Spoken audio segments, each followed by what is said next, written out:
Le Premier ministre Abiy Ahmed lançait la construction de la zone économique spéciale de Gueda dans l'Oromia.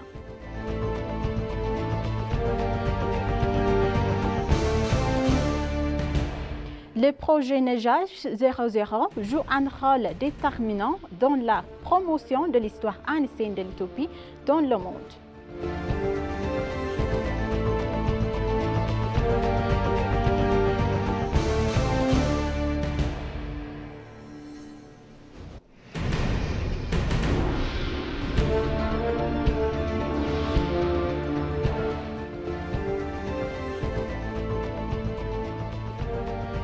Bonjour chers téléspectateurs et bienvenue sur ABC, c'est notre journal d'aujourd'hui, c'était moi Samra Godado, restez avec nous.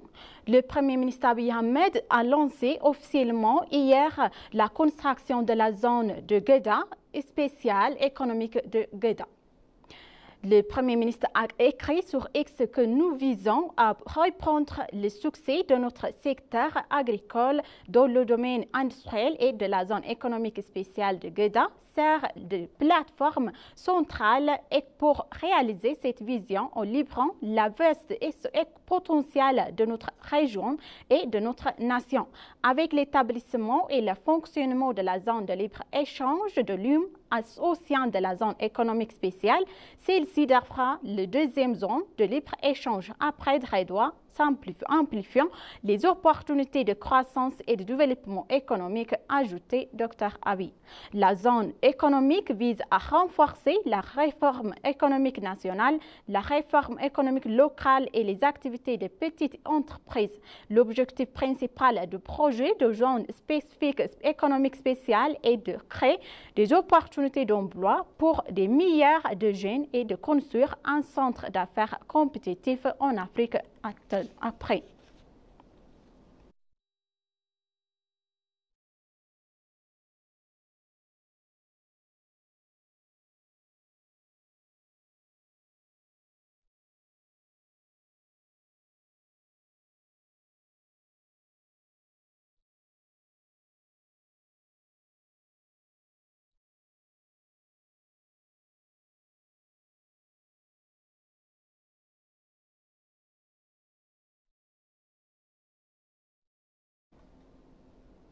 L'accord de coopération entre le ministre de la Femme et des Affaires sociales, l'Organisation internationale pour les migrations est une étape significative dans la gestion des défis liés à la migration irrégulière en Éthiopie. En mettant l'accent sur la gestion des données, des rapatriés et de l'intégration des migrants dans la société, cet accord montre un engagement à traiter les questions de migration de manière holistique en tenant compte à la fois des aspects humains et logistiques. Les déclarations des représentants des partis mettant en évidence l'importance de la coopération pour assurer la sécurité, la dignité et le bien-être des migrants, en soulignant l'importance de la gouvernance migratoire bien articulée dans la protection des migrants vulnérables et de la coopération des efforts. Cet accord semble viser à établir un cadre solide pour la gestion de la migration. La mission des orientations politiques et des cadres juridiques adoptés par le gouvernement éthiopien illustre également un engagement institutionnel à aborder des défis de manière systématique et de long terme.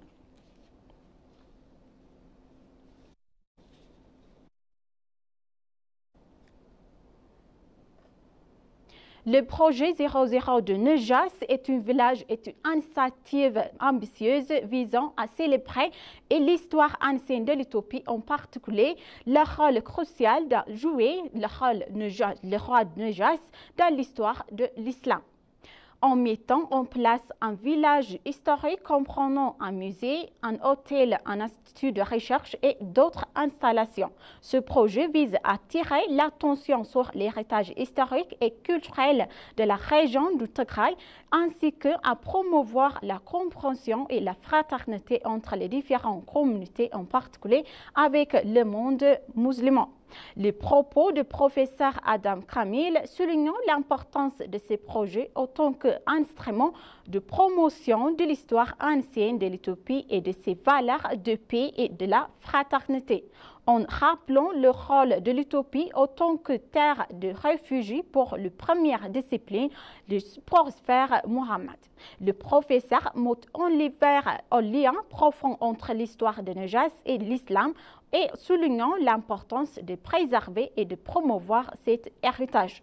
La participation du Conseil suprême des affaires islamiques éthiopien, le Conseil suprême des affaires islamiques de la région du Tigray et l'initiative de construction et de développement de Roi Najas indiquent une approche collaborative impliquant à la fois les autorités locales et nationales ainsi que des organisations internationales.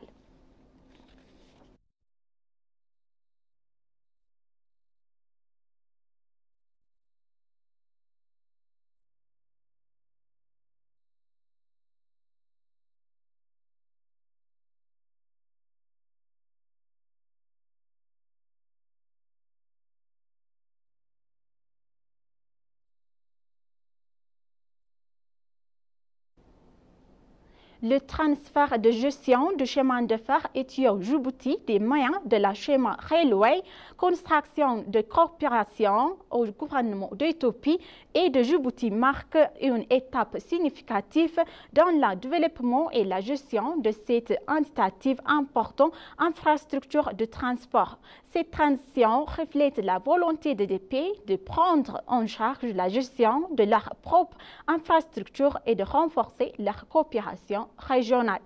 Le chemin de fer Éthiopie-Djibouti est un projet clé de l'initiative de la ceinture et de la route, une stratégie mondiale et de développement des infrastructures entières de la Chine pour promouvoir l'intégration régionale et stimuler la croissance économique. Les déclarations des responsables gouvernements d'Éthiopie et Djibouti mettant en avant l'importance stratégique de cette infrastructure pour le développement économique et l'intégration régionale. Le ministre des Transports, des Infrastructures et de l'Équipement de Djibouti a souligné l'engagement continu des deux pays à promouvoir le développement durable et à renforcer leur partenariat stratégique à travers la gestion conjointe du chemin de fer. Le directeur exécutif de la chemin de fer Éthiopie-Djibouti a également appelé une vision future ambitieuse mettant en avant le potentiel du chemin de fer à servir de catalyseur pour d'autres projets de développement et d'intégration régionale de la région.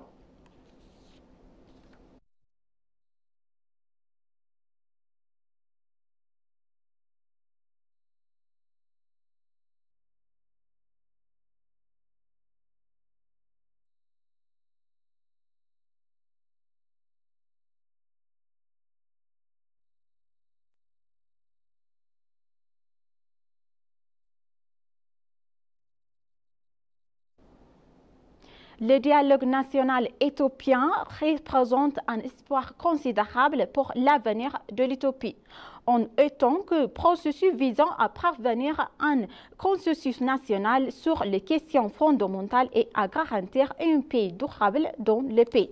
La commission de dialogue national chargée par Blaine Gebremedine est composée de 11 membres à jouer un rôle crucial dans la préparation et l'organisation de ce dialogue historique. La commission a travaillé de manière intensive pour assurer le caractère inclusif du dialogue en identifiant soigneusement les participants dans toutes les régions et administrations locales du pays. Des consultations ont été menées avec les parties prenantes concrètes et afin de garantir une représentation appropriée de tous les segments de la société éthiopienne. Des efforts considérables ont également été déployés pour sensibiliser la population et l'importance et objectif du dialogue national, notamment en traduisant la proclamation de gestion de création de la commission dans plusieurs langues locales en utilisant divers médias de communication, y compris les médias numériques. La prochaine étape consistera en collecte de l'ordre du jour à travers des buts publics permettant permettant à toutes les parties intéressées de contribuer aux discussions et de faire entendre leurs préoccupations et leurs idées. Blinga Vramadan a souligné également l'importance de l'engagement de tous les acteurs, y compris le grand public, dans ce processus crucial.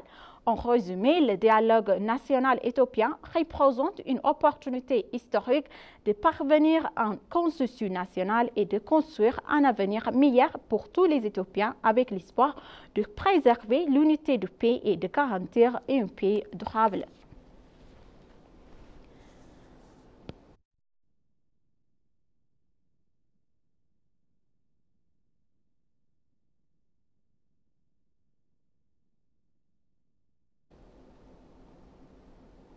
La discussion tenue lors de l'exposition Made in Ethiopia a mis en lumière l'importance cruciale de la qualité des produits dans le secteur manufacturier éthiopien pour renforcer la compétitivité et l'exportation et favoriser la croissance économique nationale.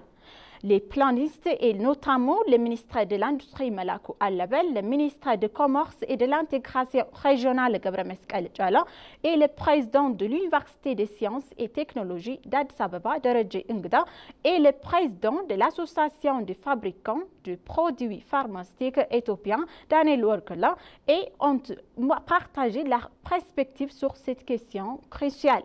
Ils ont souligné la nécessité de renforcer la capacité industrielle, d'améliorer la qualité des produits et de remplacer les importations pour des produits éthiopiens de haute qualité. Malakou Al-Label a insisté sur l'importance des investissements dans les technologies avancées, des ressources humaines qualifiées, des trends de qualité et des processus de certification régionaux pour garantir les produits consortiels sur le marché mondial. Gabriel Meskel Djala a également l'importance de la qualité des phases de conception de produits insistant sur le respect de normes internationales et les priorités de la sécurité des consommateurs. Il a également souligné le rôle crucial d'un secteur privé fort pour stimuler la production et la productivité. La discussion a également abordé l'importance de la qualité de la contexte de la zone libre-échange continentale africaine, soulignant la nécessité pour les fabricants éthiopiens de maintenir des normes élevées pour être compétitifs sur les marchés africains.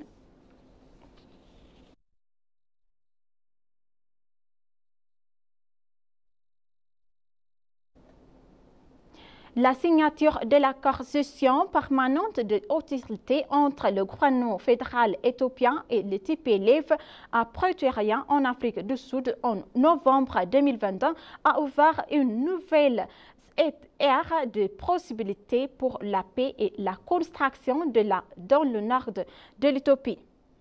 Cet accord négocié avec l'aide de l'Union africaine et sous la surveillance d'observations internationales telles que l'Organisation des Nations Unies a marqué un engagement ferme de deux parties à mettre fin à un conflit qui a causé des conférences de souffrance, utilité et à de nombreuses pressions.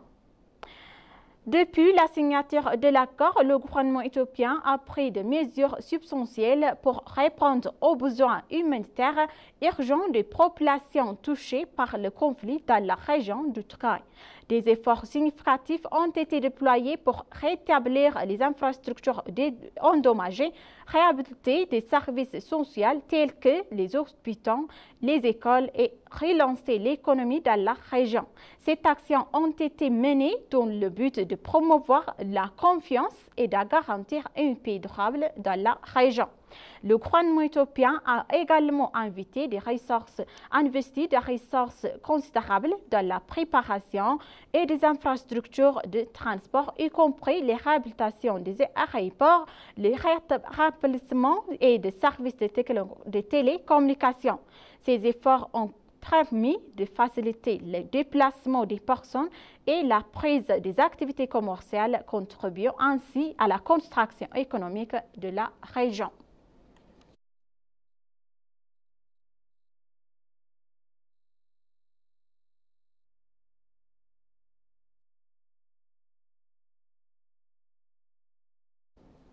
Chers téléspectateurs, maintenant je vous rappelle les titres principaux. Le Premier ministre Abiy Ahmed a lancé la construction de la zone économique spéciale de Geda dans la région oromienne.